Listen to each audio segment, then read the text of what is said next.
হ্যাঁ বাবু, হ্যাঁ হ্যাঁ হ্যাঁ যান।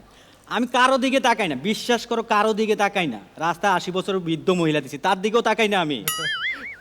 শবনম ফারিয়া, বিশ্বাস করো, এক পলকের জন্য তাকাই না আমি, এক পলকের জন্য না। ওকে বাবু, রাখো। বাজে অবস্থা, জীবনটা তেজপাত হয়ে গেছে। আমিন ভাই, আপনারা হয়তো ভাবতেছেন আমার এই অবস্থা কিভাবে হইলো। বেশি কিছু না, জাস্ট একটু বউর সাথে তর্ক করছিলাম। তর্কটা কি হচ্ছে ভাই? ও আমারে বলছে যে জান একটু বলো না, আমার যে মেকআপের সাপ্লিমেন্ট আছে তোমার সবচেয়ে ফেভারিট কোনটা। আমি বলছি মেকআপ রিমুভার। দেন এই যে মাথার অবস্থাটা দেখতেছেন, এটা কেন হয়েছে?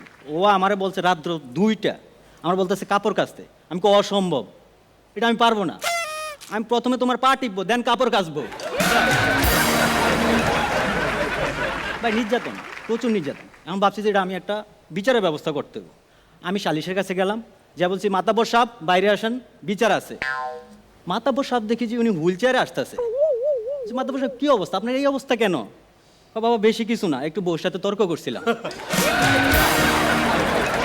কি জানি বলতে আসছো? আমি না, রাশিয়ার ইউক্রেনের যুদ্ধের খবরটা একটু জানতে আসছি।